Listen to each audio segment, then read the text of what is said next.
Well, welcome everybody. This is the 115 session of the National Wilderness Workshop.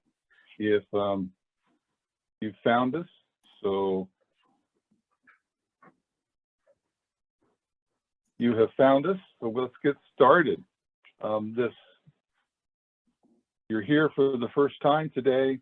Know that this is our 115, Smartphones in Wilderness and App-Based Techniques to Conduct Wilderness Visitor Surveys in Yosemite. At 2:30, we'll be talking with the Bridge Project, an equity hiring process that started out in the Southeast. And at 4 o'clock, we'll be looking into researching the history of place with attention to Indigenous and African communities. If you have not yet taken our poll about the biggest wilderness stewardship challenges facing your organization or the National Wilderness Preservation System, please do that. Just follow that SurveyMonkey link that was sent out yesterday. It'll take you there. You can answer it, and we'll consolidate all of those responses and have them available for everybody on Friday with the recordings. This session is being recorded and will be available on Friday for everybody to review and to look at. And again, if for successful webinars, you'll use the Q&A for any questions that you have of our panelists. There will be time at the end of both presentations for Q&A. Again, remain muted. Use your hand.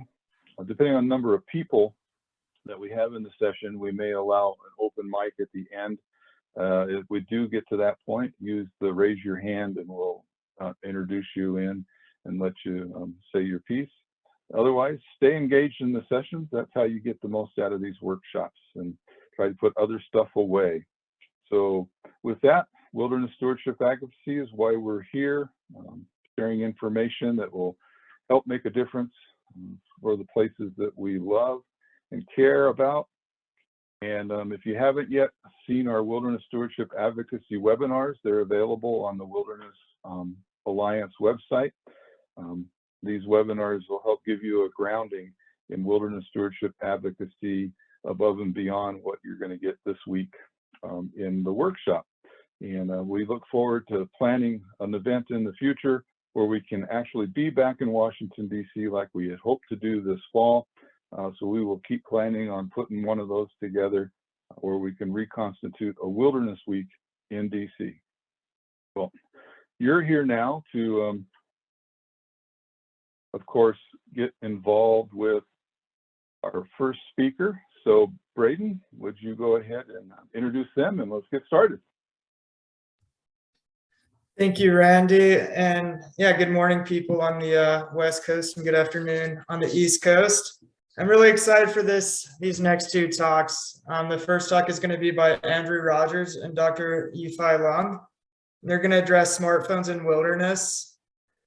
And then after that will be Ryan Branciforte and Jeremy Wimpey, and they're going to address an app-based technique to conduct wilderness visitor surveys, focusing on Yosemite.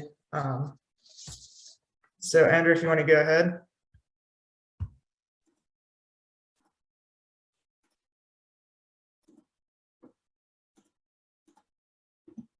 All right, how's it look? Looks great. Great. Welcome everybody. Thanks for the intro. So I want to talk about smartphones in wilderness. The subtitle is somewhat dramatic alliteration, inherently compatible or avenues for access. I'm Andrew. I'm a recreation technician with the Hiawatha National Forest. I'm from the Southeast, so winter's coming and I'm pretty excited for it to be up here in the UP. This talk flows out of my master's research, which I did at North Carolina State University. Dr. Lung was my graduate advisor there. He wears a lot of different hats in the College of Natural Resources. And I didn't think he was going to be able to join us today, but he's here. So that's exciting. Welcome, Dr. Long. The two publications that came out of our work are here. One in the International Journal of Wilderness, which I hope is familiar to everyone in this group, and also another one in leisure sciences. But at the conclusion of both of these papers, I still had a lot of personal questions. And this discussion is kind of where I think more about those questions that I still have. So I want to do a couple of poll questions just to get kind of a feel for where everybody's at. So I think Randy can make that happen.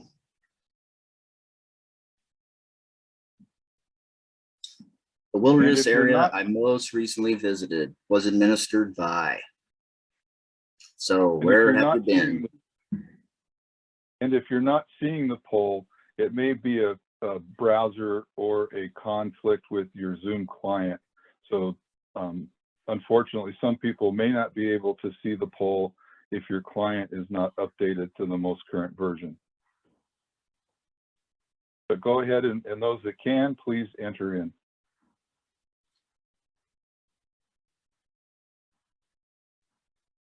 Yeah, if you can, and you would like to, I'd say feel free to throw it in the chat.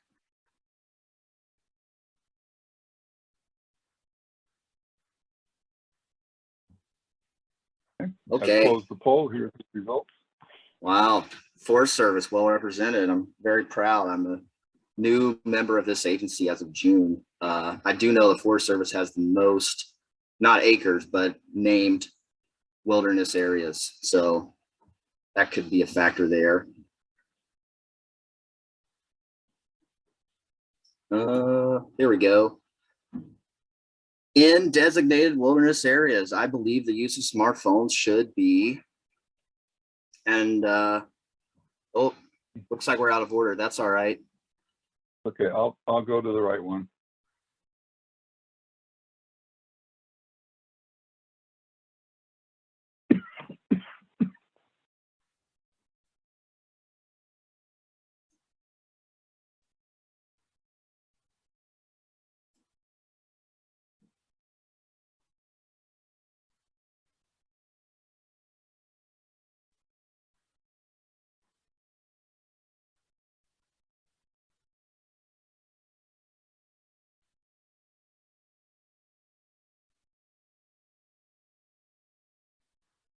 Okay, getting close to everybody participating, not quite yet.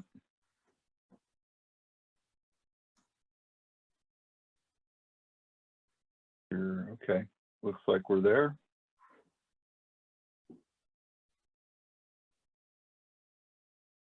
Okay, looks pretty middle of the road. Sounds pretty good. All right, last one. Wilderness should be a place where people can expect to escape modern technologies. Do you agree or disagree?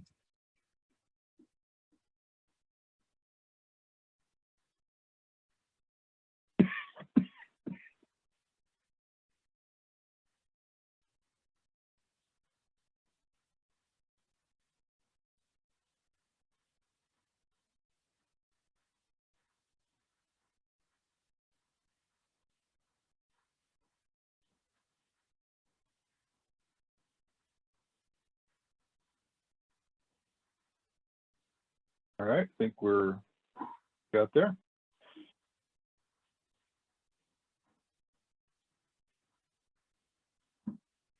Not, oh, there it is. Okay, seems to be a bit of an agree consensus, but not completely. So cool. All right, thanks for sharing. Let's mosey on. So a little background, I did my undergrad at University of Georgia. It's also a rec and tourism kind of a deal. And while I was there, I started working on a wild and scenic river, the Chattooga. And it was pretty wild, but there's also a lot of flat water. And in those pools, I became an interpreter and got really excited for the power of interpretation to get people passionate about wild places and protected natural areas, and also to get people to think about the amount of efforts and especially legislation required to set these sorts of things aside. And I got to take that passion for interpretation a lot further in my next job at the Linfoot Hike-In. And it turns out that the Hike-In has a no cell phone policy. And as it were, people really loved it. You know, there were some exceptions, but by and large, people would say, wow, you know, I've never had a weekend without my cell phone. And it was surprisingly refreshing.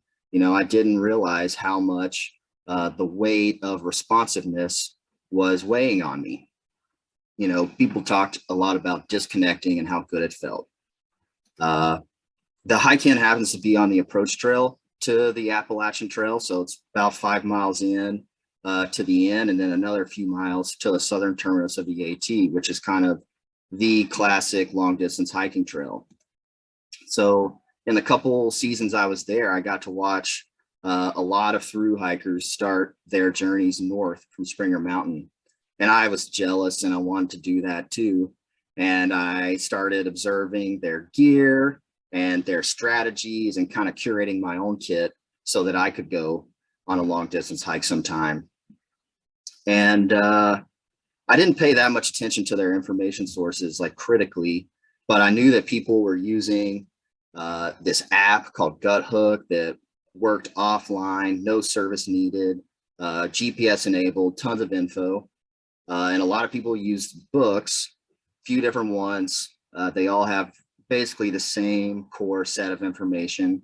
And then of course there's blazes and signs and other symbols on the ground. And then I went and hiked the Pacific Crest Trail in 2017. And I found myself thinking a lot about information and how information and symbols, whether they're on the ground or in books or apps, basically determine the spatial distribution of our recreational impacts as hikers. You know, we didn't really go somewhere unless there was some set of symbols somewhere directing us to. And all types of information, be it books or blazes, play a role, but I was really fascinated by smartphones because they have all these tools embedded into one tiny little device. So they're extra powerful and super dense in terms of the information that they can hold. And when I think about those tools in the wilderness context, I'm kind of baffled that, you know, bicycles are too advanced to be permitted, but these really powerful tiny devices are, you know, have not been critically examined in the same way, I guess, that bicycles were historically. So it's under all of that pretext that I end up in this little cubicle in Raleigh, doing a lot of reading and discussing and brainstorming with Dr. Lung about how I want to shape my master's thesis. And I really had a lot of questions and still do, but here are 3 that we kind of honed in on. They relate to those 2 papers, but the common thread is basically what's going on with information sources, particularly smartphones, and outdoor recreation, and in my interest, particularly the long distance hiking world. You know, what's going on here?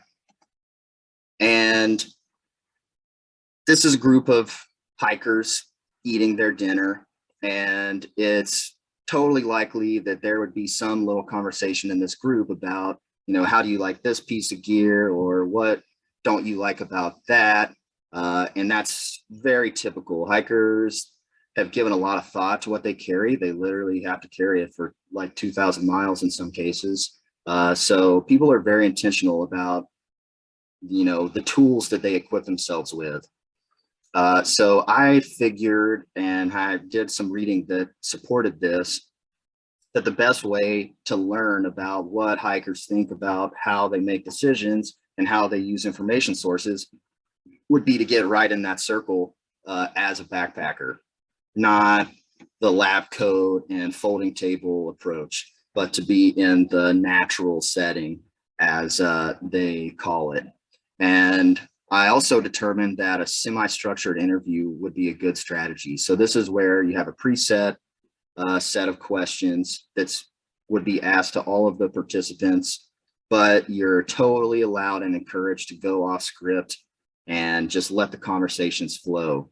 And that's hopefully where the little gems of unexpected information come from. So then I had to decide where I would do these semi-structured interviews, and I opted for the AT because there's a long history of a lot of people doing it, and it goes through the state that I was working for. And then I had to think about who. There's all sorts of different categories of long distance hikers. And in our case, we decided that if someone had been on the trail for at least 3 weeks, that they were engaged in a long distance hike. And the first three there, northbound, southbound, and flip-flop, are all through hikers. Northbound, southbound, pretty straightforward. Flip-flop is not straightforward. It's where you start really anywhere on the trail and do the whole thing in a year, but in non-consecutive sections. So it involves shuttling around. And the last one, section hiking, is doing a big portion of the trail, but not attempting to do all of it within a year. So I wanted to talk to all of those different types of long distance hikers. And I figured, thanks to Where Are the Hikers and Rain Crow, and just the conventional wisdom of the trail, that I would run into both of those big groups of southbounders and northbounders in the region of the White Mountains or lower New England. And I also ought to run into section hikers and flip-floppers there as well. This would be like the last week of July, first week of August. And it also happens to be really pretty, so it made the decision to go there easy. And it worked out. I did run into all those different kinds of hikers: 3 section hikers, 5 flip-flop hikers, 7 northbounders, 5 southbounders. And I talked to all of them for just shy of an hour on average, and asked them all those questions. And I should be clear with you all that our conversation centered more around long distance hiking than they did around the wilderness term. But it's worth pointing out that there's 24 wilderness areas on the AT. I went through 4 on this research hike, which was basically all of New Hampshire and a little bit of Maine. And I think it's pretty typical for long distance hikers to characterize their journeys as a wilderness experience. But that's my interpretation of what people have said. So here's kind of the operative question from the interview protocol. People have been critical of mobile phones and GPS devices in wilderness places and even on the trail, but other folks have also identified a number of benefits associated with their use. What are your thoughts on the role of these technologies in long distance hiking? So the first sentence there intentionally kind of throws both points of view out. You know, people have been critical and people have identified benefits. And the goal was that no matter where anybody might fall on the spectrum, they would feel that their point of view was validated and open up and, you know, have these conversations with me. And I would say that it worked. We talked a lot directly related to this question.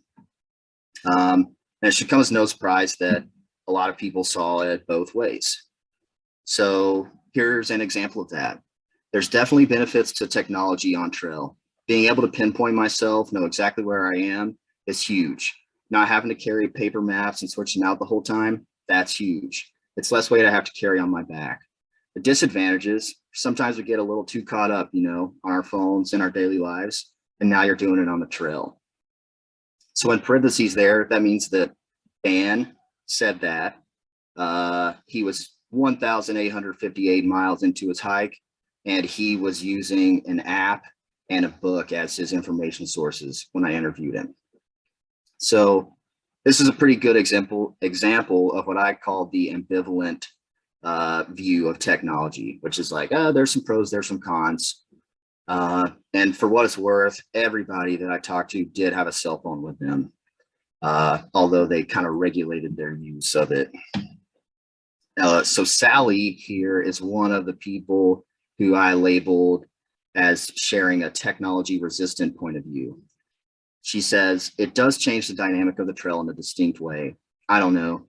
It takes that element of wildness out of it when you can call an Uber or you could see other people doing it. Even though we don't have these things, like we don't have Uber, we don't have Guthook, there's always that choice. You see people lugging heavy batteries. I don't know. Just makes you feel like, okay, if this isn't the place you can attach, where is it? To share a little bit more on her mention of Uber, one way this is manifested is there are these super remote trailheads that traditional guidebooks would say, don't expect to ever get a ride here, you know, very remote, go to the big road crossings or whatever. But now when the weather is bad and people are up on the ridgetop with phone service, they will call a shuttle to come to these remote trailheads who don't typically see use and get picked up and avoid the storm. So Sally, you know, rides out the rainstorm knowing that people who have kind of a different mentality about technology are in town dry.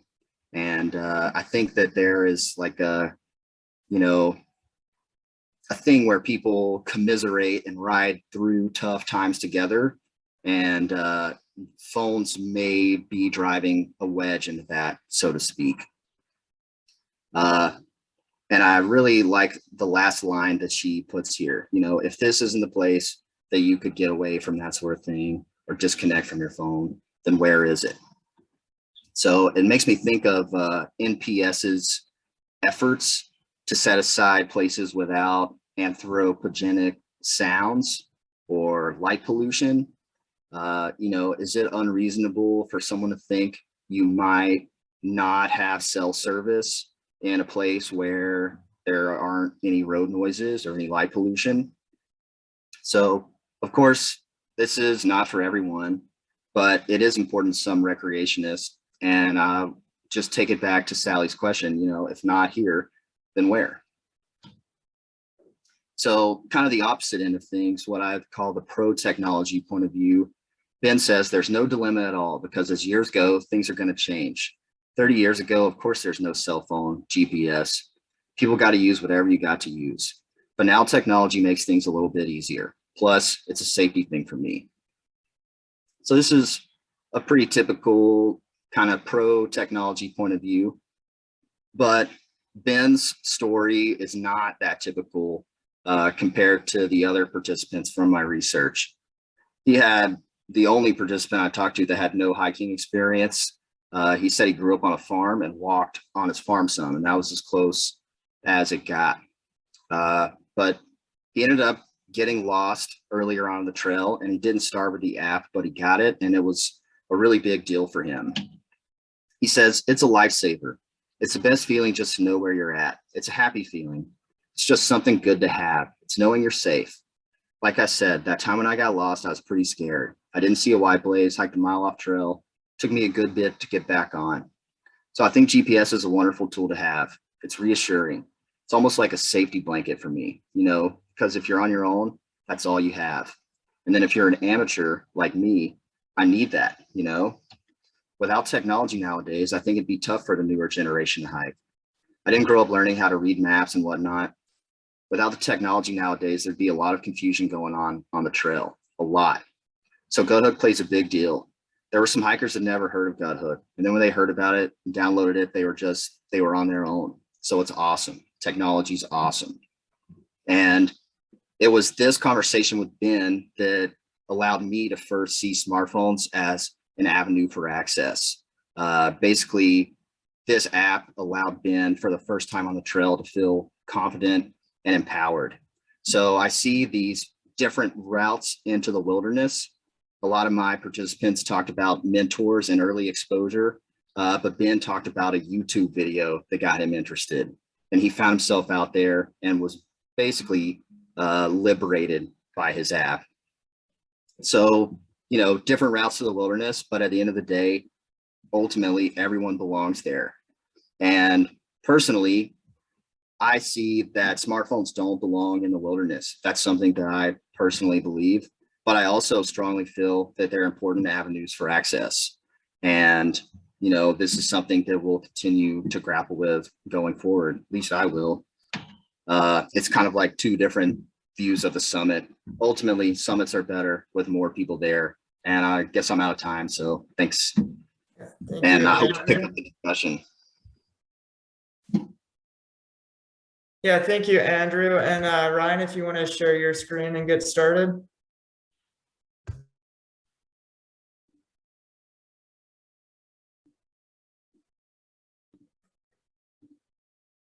All right, Braden, can you see my screen okay?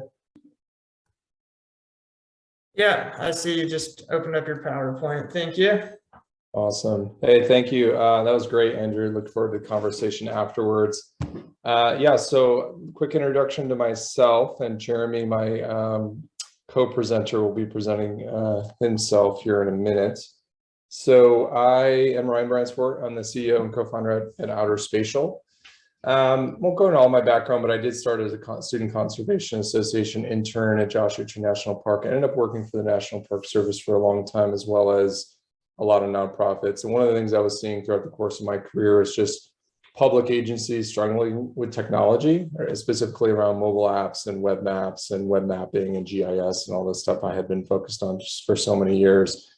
So yeah, I ultimately ended up starting a company that was focused on bringing a product to park agencies and nonprofits. So with that, I wanted to just start off with a poll. So Randy, if you get a second to run that poll, just wanted to get a high level understanding of it was great to see Andrew's polls. So we got some good background, obviously, from the attendees, but just really curious if folks that are on the call actually use a smartphone while they're outside recreating.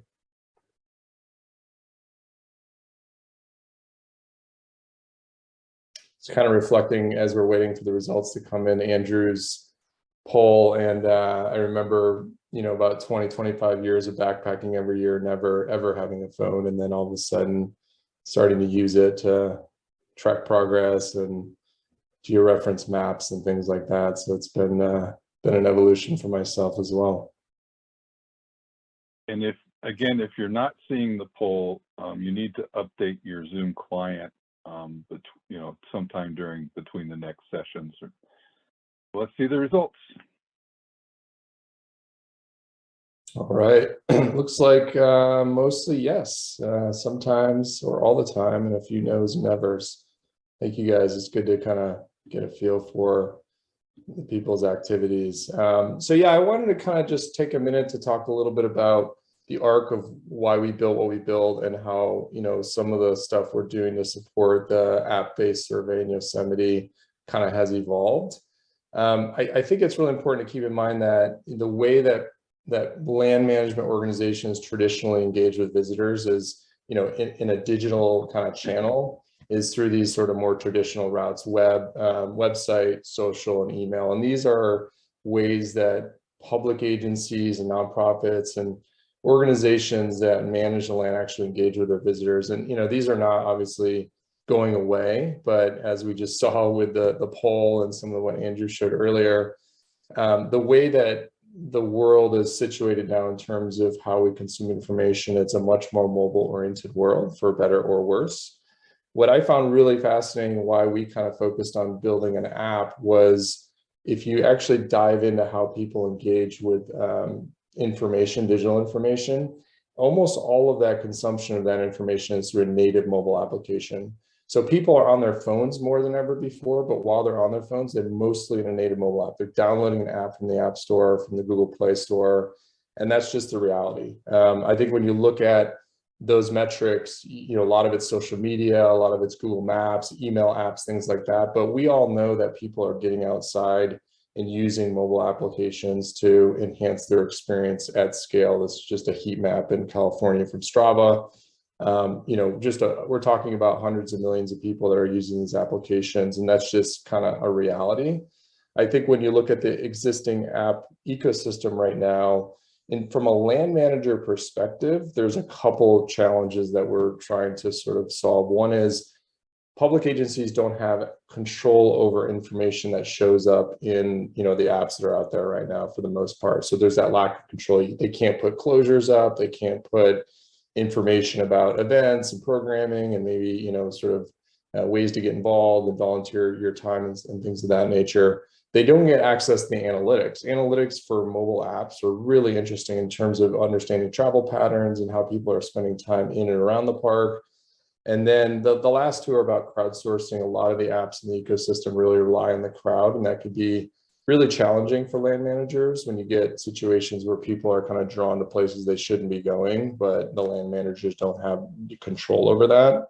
But what's really fascinating is when you're a public agency and you actually offer a mobile app to your users, now all of a sudden there's this opportunity to engage with them on a much, much deeper level, ask them questions, maybe have them fill out trail condition surveys or share their experiences. And that's obviously some of the stuff we're leveraging to support the National Park Service with this app-based survey in Yosemite. Most organizations that think about, hey, we would like a mobile app for our visitors. That sounds like a good idea. Let's consider that. And ultimately, there's not a lot of options out there for organizations. They're either going to build their own app, hire someone to build it, or join some sort of existing system. And the first two are very, very expensive to build, on the order of hundreds of thousands of dollars. And then you have to maintain it and support it. The technology is just really hard to do well. There's a lot of moving parts. And so that's ultimately OuterSpatial, which is who I represent, and what we're leveraging for this Yosemite project is all about. We've developed a platform that empowers public agencies to have control over their information in one singular app, whether it's events or programs or trail networks or whatever it is. So ultimately, there's a web component. Organizations load up their content information and publish it out through web. And then obviously the app itself is the big value proposition, where people can discover stuff and get alerts and notifications, events happening, using the offline functionality, share their experience with each other, use the GPS feature in the app, the camera, things that are kind of native to your phone. And then the organizations that want to control their content and so forth have access to a content management system that looks like this. And this is where you can develop survey questions and publish these questionnaires around people's experience in the park or on the trail, and what we leverage for the Yosemite project.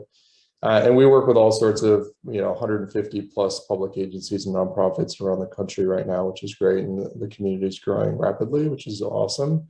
But yeah, just to kind of train, that's a little bit of the background of like who I am and what OuterSpatial is. And then I really want to take just the next couple minutes before I pass on to Jeremy to talk about how we've built out some functionality to support engaging visitors and asking them questions while they're on the field. So for the Yosemite project, we started working on this probably 2 or 3 years ago with Jeremy and his colleagues.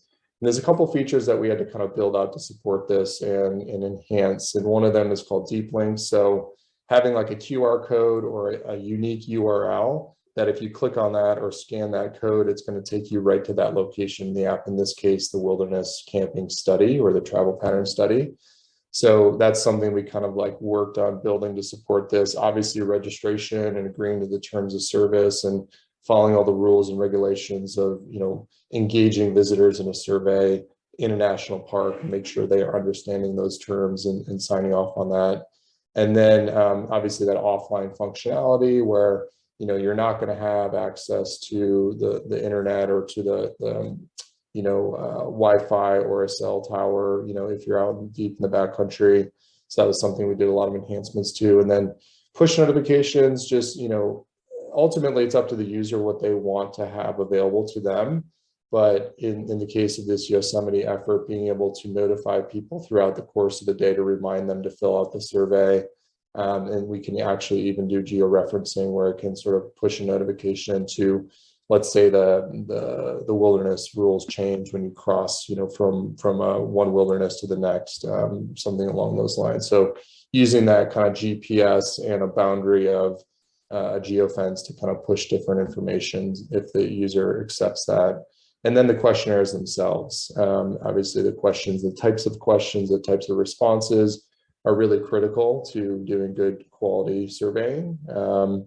And just a little bit about the flow. People scan a code, they get in there, they sign up, they register, and then throughout the course of their experience, they get a series of questions, and everything has been built out by the Park Service and Jeremy at Applied Trails Research and his team in terms of making sure the questions are going to align with the types of analysis that they want to do.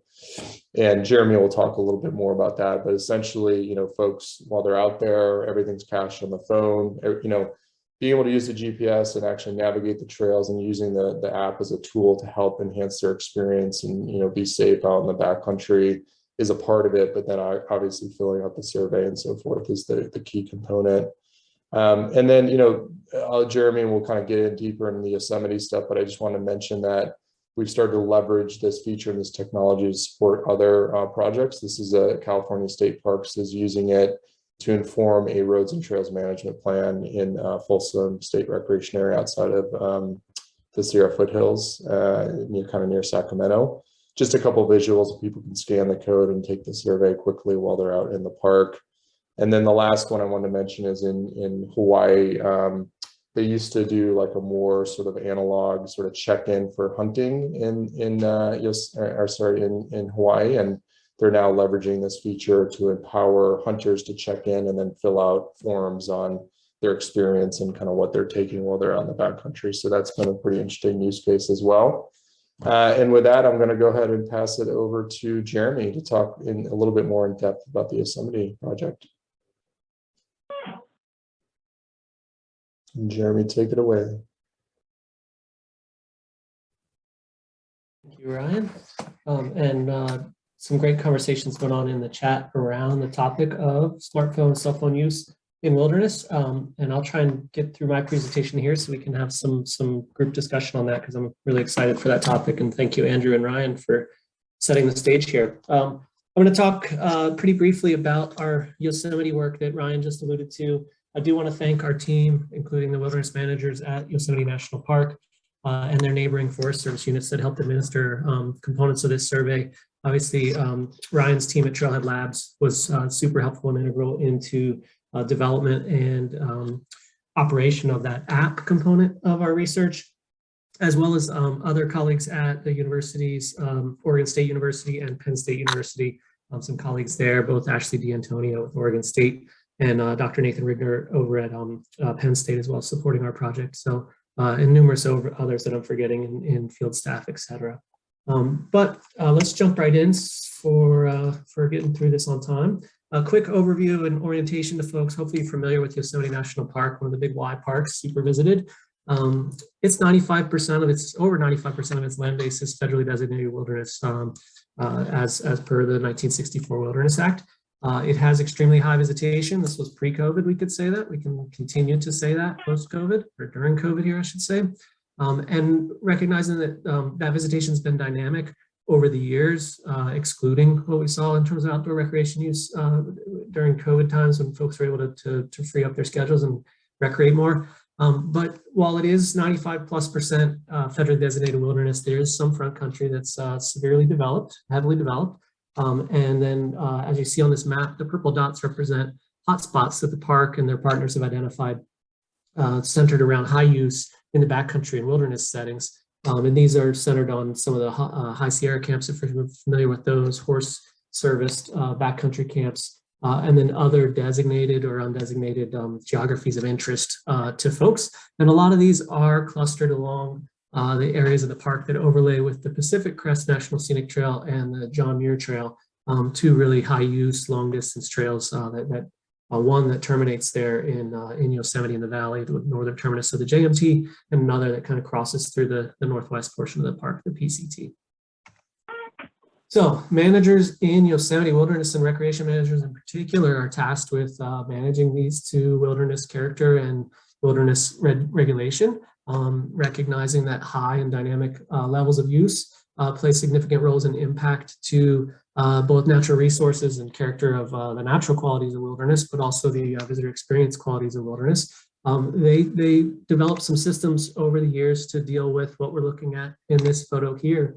This is actually in the valley. This is in a front country setting. This is Camp 4. But I have several photos that look exactly like this, minus the picnic tables and the vehicle parked in the background there in the wilderness. They have food storage systems in place at several of the high Sierra camps and high use areas. And on a given night in the high use season, Little Yosemite Valley, kind of in between Half Dome and the main Yosemite Valley, looks quite a bit like this pretty much every night of the week. High density camping occurring in a wilderness setting.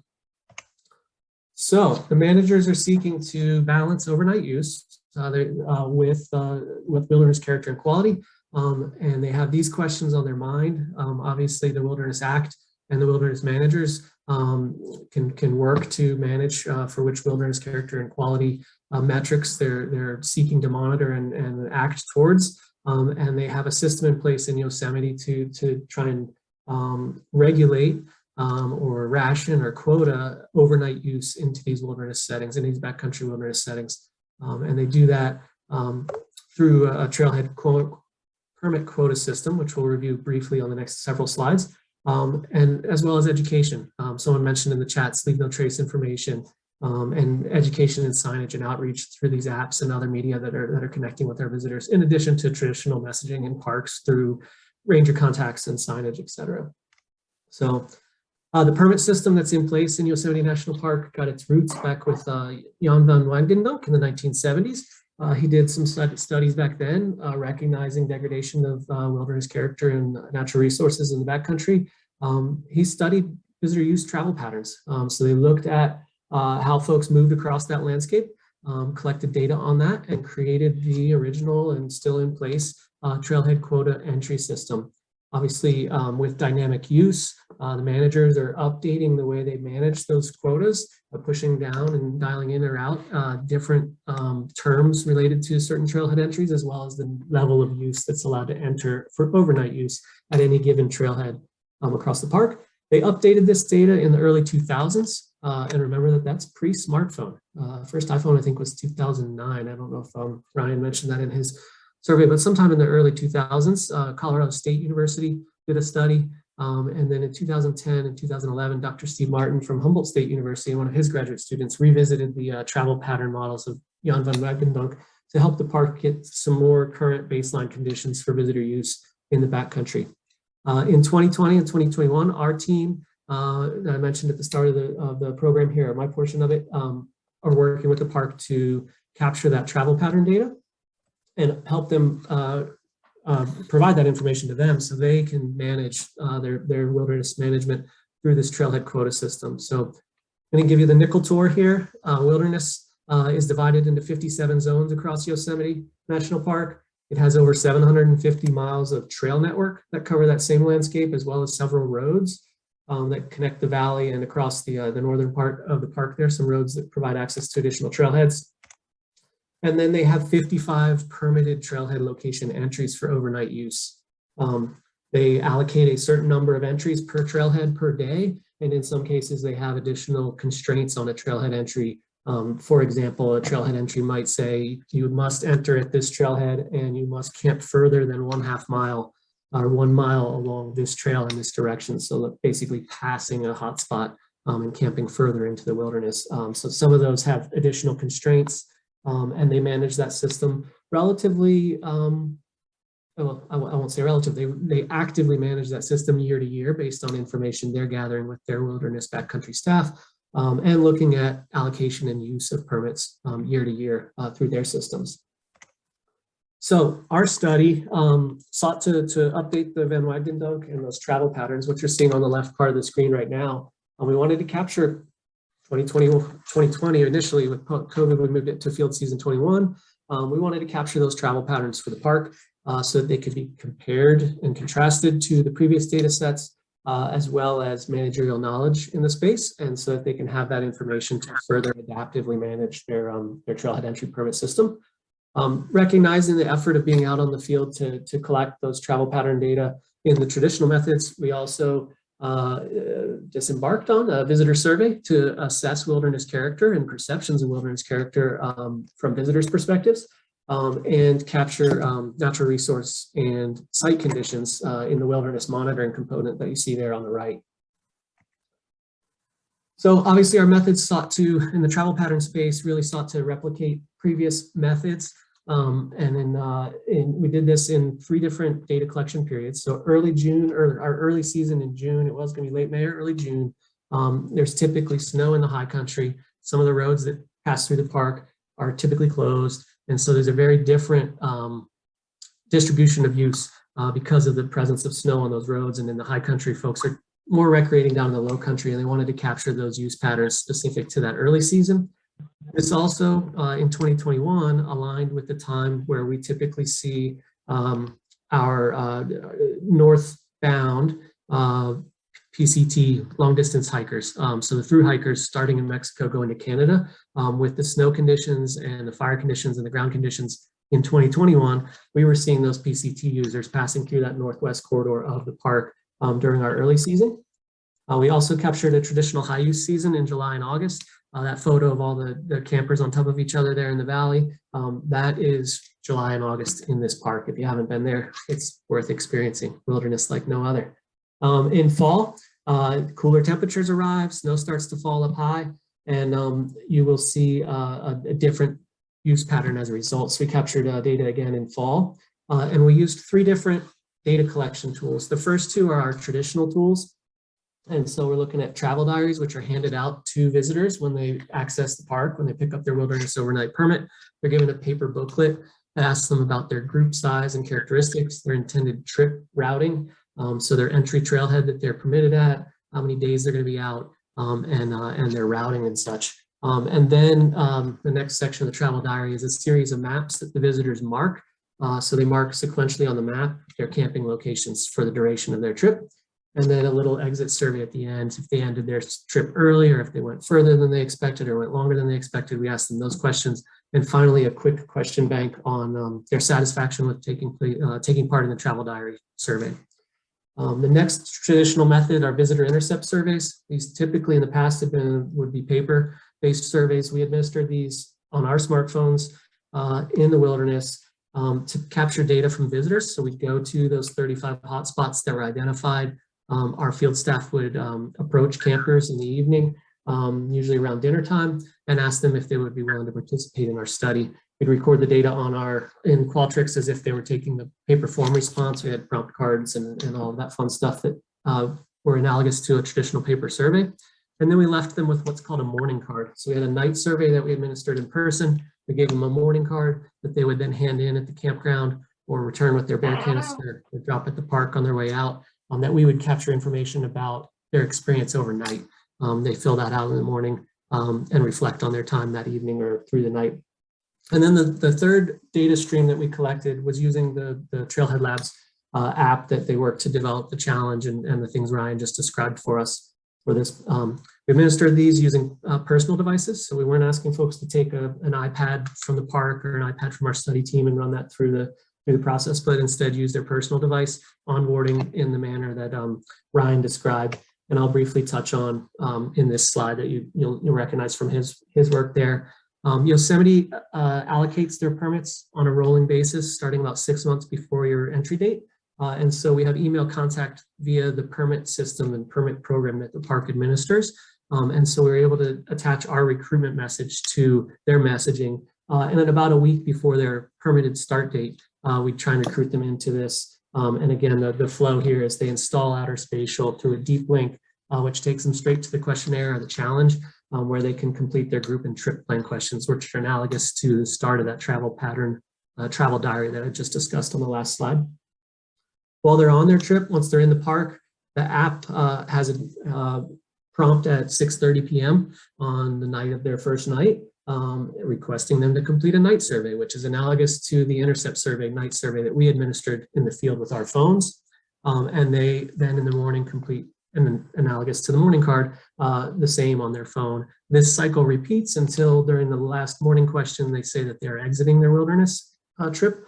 And then they go through the trip end questions. When they get back to cell phone or Wi-Fi coverage, which is limited in the park, the data uploads, and at that point they can uninstall the app. So that's the life cycle of folks participating in or study this study using this tool. So quick comparison, just for discussion's sake, on these data streams. The first row there is the OuterSpatial, the app-based data collection, and you'll see that we capture everything from travel patterns to trip plans, group characteristics, night and morning cards. And then if we look at those to see if we have paired sets based on the location data that is captured in Trailhead Labs app, we can see if we have a night and a morning card corresponding for a particular night at a particular location from the respondent, and then the trip end data when they exit the park or end their trip. And that last column, survey experience, is asking how their views on participating in the study. Would they participate again? Was it a positive or negative experience? Travel diaries and wilderness characters are the bottom two rows there. And you can see that those two become the complement to each other. The travel diary focused entirely on travel patterns and trip plans, and the wilderness character, the intercept surveys and morning cards, focused entirely on night and morning data and the wilderness character assessment by the visitor. Those do become a complete data set. However, I will note that with the OuterSpatial, we attach that to a user's permit ID, and we're tracking them theoretically through each night of their trip if they have their phone on and they're responding. So we can end up with a sequence of a 5-night trip with 1 permit ID and 5 sets of night and morning cards. With the traditional methods, we did intercept folks that had our travel diaries and were participating in the travel diary portion of the study, and they did respond to our night intercepts and our morning cards, but it was highly unlikely that we captured them on each night of their full overnight trip. I'll be very surprised if we have a complete one there, and they'd probably be feeling like we were stalking them if we intercepted them every night. I hope that we didn't do that to anyone. So that's a comparison of those data streams. Here's what our data responses looked like in 2021. We had over 1,000 travel diaries completed and returned to us. We completed over 600 or around 630 intercept surveys. That's the night and the morning portion out in the field with our field staff, between all of our staff across all of those days that we were in the park.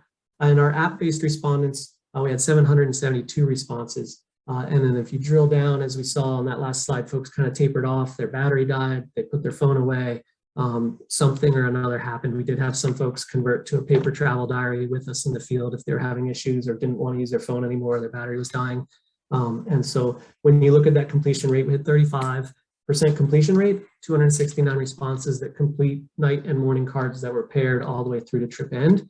That other 65% of the data is still usable. It's not a complete cycle of someone's wilderness trip, but we are looking at their night and morning cards and the locations of those, and we're able to look at, drill in and look at, say, Vogelsang, High Sierra Camp, and we can look at the app-based respondents that were there, whether or not they completed to full trip end. As long as their data uploaded to us at some point, we have that for those other 65%. These two data plots, the one on the top, this is a question about motivations for taking your wilderness trip, and you can see that those are, there's about, I don't know, 12 different things there that we asked folks to speak to that and how that metric was part of their plan for their trip. And so you can see that closeness to nature back there in the tall orange bar was one that was high for folks. To get away from the modern world, the green set of bars that's kind of trending in the opposite direction was important, less important to some folks, and then those others as well. And then on the bottom, you'll see what our travel pattern data looks like. This is excerpted from respondent 16796's, that's their permit ID number. And you can see that they camped the first night here, second night here, third night, and their fourth night here, and that was their full trip. So that's what the travel pattern and some of the wilderness character response data look like. And we are deep in data planning. Our friends at Oregon State University are entering the travel diaries still. We have to digitize each of those paper diaries, so they're still uploading that data as we speak. Additionally, on top of the data, we're going to provide the park, which is those baseline numbers about distribution of use through those 57 wilderness zones based on the 55 trailhead entry quotas or locations, and looking at the patterns of use based on the relationship of the trailhead entry points to the loading or the use within the zones. We'll also be doing traditional analysis of the wilderness character responses that came in through all the different data streams. But we're really excited and interested as are our colleagues at the park and with Trailhead Labs, to compare and contrast folks that the subpool respondents that responded through traditional methods only, and the ones that chose to respond through their personal device and through this app. See if there's differences or stratification based on age or use, experience, history, etc. We're going to dig deep into the survey satisfaction. I will say that most folks are pretty happy with the surveys that they partake in wilderness. Obviously, once you agree to participate, you're a willing respondent, and hopefully the experience is positive for you. But you're usually doing it to try and help better manage wilderness, which was part of our messaging when we recruited folks, regardless of the method we were recruiting to. We want to look at the response rates and dig deeper on that. And look at refusals to participate in both sides of this with the traditional methods and the app-based methods. And then finally, we want to look closely at the costs and then what we call burden. So the costs are, how much time does it take to collect a single set of or a complete response using traditional methods, and how much time and effort does it take park and researcher facing resources and time going into that. And then also the burden. So burden is really important as we look at these studies, especially on federal lands and funded with federal money. We're going through the Office of Management Budget, OMB office for approval, and what they're looking at is the burden to the American people. So how much time do we interact with these folks? Our Qualtrics data, our night surveys, capture the start and end time for each interview. So we know exactly how much time was spent with each interviewee. So we can calculate the burden there really easily. We obviously provide estimates as we get our OMB approval about that space. And same thing with the app. We're able to look and see the app receives timestamp and location stamp data for when folks started to participate in a bank of questions or a questionnaire component of that challenge, and when they finished it. So we'll be able to look closely at the burden and see if there's any significant differences between the same set of questions being administered in an interview setting versus on your personal device. And with that, I know we're getting close on time. I appreciate you staying with us. I think we're opening it up for discussion. Thanks for your patience. Yeah, thank you, everyone. That was a super great talk. I think the chat message kind of proves how needed and how enjoyed your talk was. I'll open up the Q&A link for questions if anyone has any. It looks like Andrew answered some already in the Q&A. I don't know if you all can see those, but go ahead and take a look in there and type in your questions, and we'll take a few of those.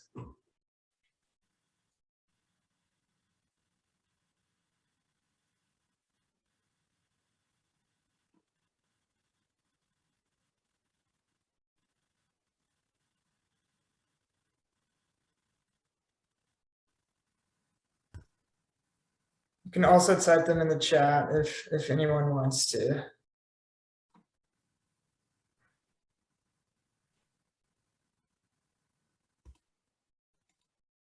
And if anyone wants to ask a question out loud, just raise your hand so we can go live as well.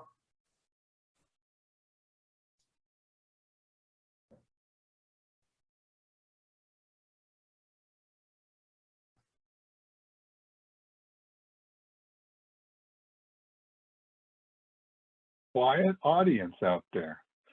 So, Braden, oh, there we go. Go ahead, Andrew. Yeah, thanks for presenting, Ryan and Jeremy. What's next for OuterSpatial? What's upcoming? Yeah, thanks for asking, Andrew. I mean, we're leveraging what we've done with the Park Service and trying to make this available to more organizations throughout the country. I mean, anyone who wants to run a survey through an app, we're interested in engaging with them, land managers, researchers, and the work with California State Parks has been really interesting. So we're going to continue to build on that. But as many of you probably can get a feel for, technology's hard. So we're actively working on making improvements, learning from this experience with Yosemite and building on it and making the tool better and easier. And yeah, so just kind of more of the same. Thanks for asking, Andrew. So Ryan, for groups that are interested in developing an app for their park with survey questions like you've done, what's the typical timeline for development and the cost that they'd be looking at? The timeline it's really dependent on the organization. So we've got groups that, I mean, you can literally, if you've got your questions and you have a sense of what you want to provide, it's, you're talking about days or weeks to get it all built out and ready to go. We don't do custom apps, so we don't like build like a separate app for every organization. Everything is kind of flows into OuterSpatial. So it's one app across, hundreds of jurisdictions around the country. And the price really depends on a number of factors. So like the California state parks, like we've been working with them for years on getting 10,000 miles of trails, 280 parks, all their points of interest, all the recreation assets into the application to just serve general public access to good quality outdoor recreation information for state parks. And then on top of that, they're doing this survey. They're leveraging that feature for different, they're actually going to expanding it to all 280 parks, where they're going to provide a ongoing challenge or a survey challenge to anyone who wants to provide feedback to the park. So it really just depends. I mean, we've done things for as little as $2,000 to $5,000, like small organizations that just want to get something out there, to much higher in that in terms of the scale and the scope of the work. But the nice thing is that the feature is built, and it's more about getting it into the hands of people and marketing and doing the outreach. That's where a lot of the investment comes into play. So thanks for asking it, Randy. And my contact is just ryan@outerspatial.com if anyone wants to reach out to me directly. Ryan, there was a question from Jack Haskell, PCTA, asking if OuterSpatial data is open source in the Q&A. Do you have a quick answer to that?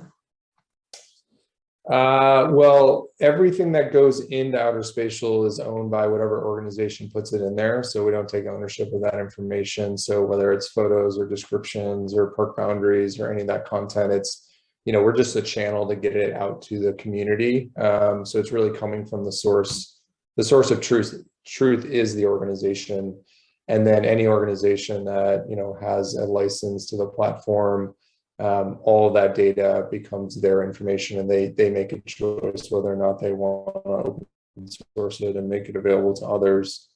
So it's really up to the organization that's running the survey or publishing the information.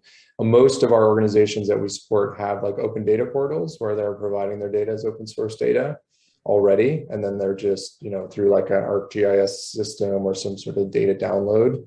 And then we suck it in and push it through the app, so people have sort of a nice native app experience while they're in the park. So yeah. Thank you. I think we have one more question for you, Ryan, but do you happen to know how many monthly active users OuterSpatial has, or do you have any kind of visitor or user numbers that you're aware of? Yeah, so I mean, all trails of the world, which get 30 million. I mean, these apps have been around a lot longer, obviously. We've seen a lot of success in the areas where organizations are promoting the application. So these pockets in California and the Midwest and Alaska and Massachusetts. So it is starting to grow over time. We also provide an analytics download tool, which so any organization that's in the system can download an analytics report on usage and see how, as they promote their presence in the application or their survey, they can get, detailed analytics on usage. We've had hundreds of thousands of downloads. Is kind of like the, big sort of high level. So it's, we get a lot of usage. Monthly, we're probably getting, 20, 30,000 active users across sort of different, what we call communities. So we've got everything broken down to kind of local communities. So, it's not huge numbers, but it's getting there. And the level of engagement is really, really deep, where people are checking in, they're posting photos, they're filling out surveys, the feedback has been really, really positive.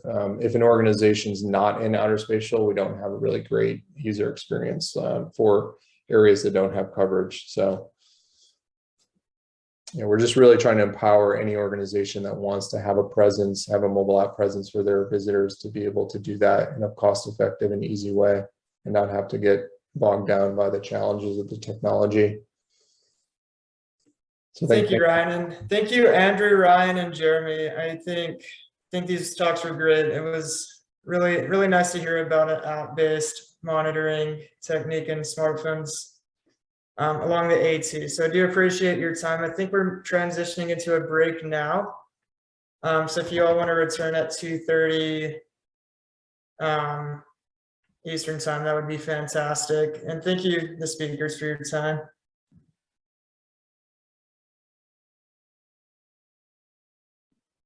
Thanks, everybody. That was awesome. Ryan and Andrew. And moderators. Yeah, thanks, Braden and Andrew and Randy and everyone else.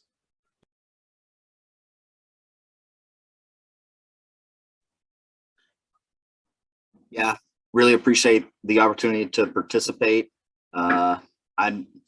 I had a thank you slide and I talked too much and am a rambler, so I didn't really get to it. But I owe a lot of thanks to a lot of people, and I appreciate y'all letting me present here.